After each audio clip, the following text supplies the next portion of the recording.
Bonjour à tous, bienvenue dans ce nouveau bloguéo. Je vous présente la fantastique famille Télémachus de Daryl Gregory, paru aux éditions JC Lattès. Donc c'est l'histoire de Teddy, qui est un escroc qui se fait passer pour un, un,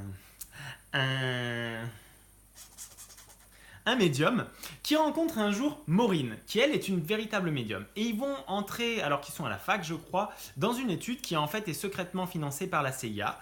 Et ils vont se marier, ils vont avoir des enfants, et leurs 3 enfants, ils vont avoir une fille qui arrive à détecter les mensonges seulement quand elle les entend, un fils qui est capable de télékinésie, et un second fils qui lui arrive à se balader dans sa tête, plus ou moins, dans le futur et dans le passé. Voilà. Les années passent, ils ont eu un succès médiatique, et puis boum, c'est retombé à cause d'un certain élément. Ils ne sont plus tous là, et ils doivent survivre. Sauf que la fille a du mal à avoir une relation ou un boulot, parce que justement, elle entend chaque mensonge.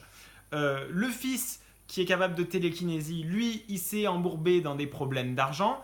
Et le second fils, il vit plus ou moins dans sa tête, prisonnier entre le passé et le futur. Voilà mon résumé, vous m'en voudrez pas, c'est quand même super compliqué parce qu'il y a des personnages, il y en a beaucoup, ils ont chacun leur propre pouvoir, chacun leur prénom, chacun leur problème. Le pavé en est un, c'est le cas de le dire. Là où le roman est ultra original, c'est qu'il mélange tous les genres. On a de l'espionnage à travers la CIA.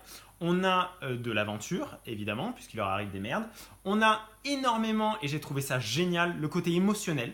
J'en reparlerai à travers les personnages.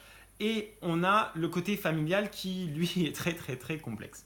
Voilà, il y a des personnages que je n'ai pas du tout aimés, à savoir le papa, donc c'est Teddy, et le fils, Frankie, qui lui s'embourbe dans les méandres avec la pègre et tout ça, des problèmes d'argent.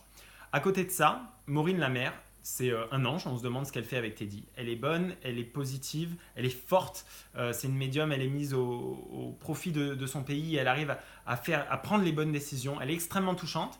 Sa disparition, c'est pas vraiment un spoiler parce que ça arrive très tôt dans le bouquin, vous le comprendrez.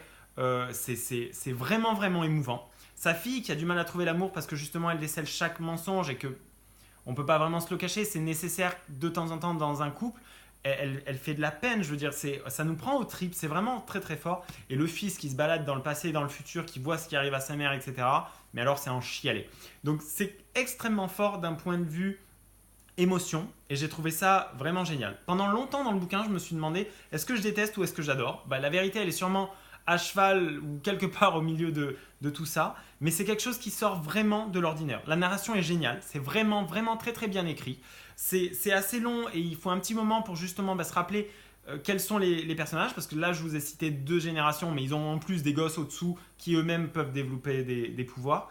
Donc c'est vraiment quelque chose à la croisée des genres, avec des personnages touchants et très très différents. Donc foncièrement, vous allez trouver quelqu'un que vous appréciez dans cette histoire.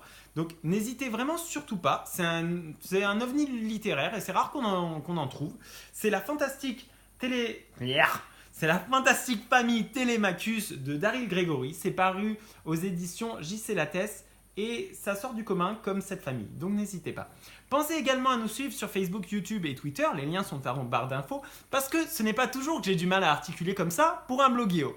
Néanmoins, c'est le cas ici et je pense que ça correspond parfaitement à cette œuvre. Sur ce, je vous dis à bientôt pour un prochain bloguéo. Bye bye.